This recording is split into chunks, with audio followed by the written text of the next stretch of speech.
નમસ્કાર ખેડૂત મિત્રો, હું કમલેશ જોરા કાવેરી સીડ્સ વતી આપ ખેડૂત મિત્રોનું હાર્દિક સ્વાગત કરું છું। આજે આપણે સમાણા ગામમાં એક પ્રગતિશીલ ખેડૂતની વાડીએ કપાસ જોવા માટે આવ્યા છીએ। સાથે ડીલર મિત્ર પણ હાજર છીએ, તો તેમનો પરિચય લઈએ। રામ રામ। રામ રામ। શું નામ તમારું? પરસોત્તમભાઈ અજુડિયા। કયો એગ્રો છે તમારો પરસોત્તમભાઈ? દ્વારકાધીશ ખેતી વિકાસ કેન્દ્ર સમાણા। ખેડૂત મિત્રો, પરસોત્તમભાઈને ઉર્ફ નામ આપણે સમાણા ગામમાં પીટીભાઈ તરીકે ઓળખે છીએ, જેને કાવેરી સીડ્સનું દૂસરા વેરાયટી આ ખેડૂત મિત્રોને આપેલ છે।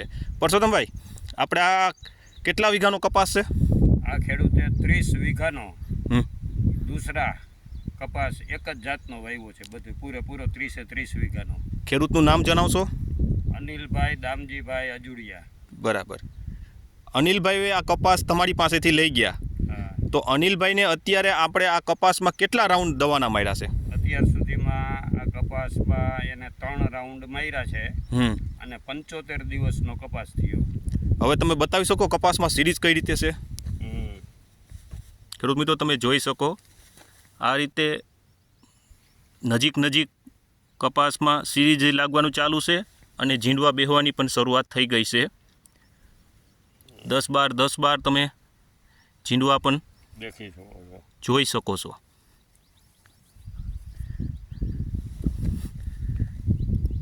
પીટીભાઈ, આપણે આ કપાસ જે છે એ એક સરખો છે કે અત્યારે અહીંયા? એક જ સરખો 30 વીઘાનો 3.5 થી 4 ફૂટની હાઈટ છે અને એકદમ ગ્રીન, કોઈ જાતનો અત્યારે ચૂસ્યો નહીં, કોઈ જાતની થીપ્સનો ડાઘ નહીં, કોઈ જાતની સફેદ માખી નહીં। બરાબર। છેલ્લે આમાં ઉલાલા દવા છાંટી હતી આપણે। ઓકે, તમે જોઈ શકો છેટ સુધી કપાસ એક સરખો દેખાય છે અને 30 વીઘાનો કપાસ છે। આપણા કાવેરી સીડ્સનું દૂસરા વેરાયટી છે।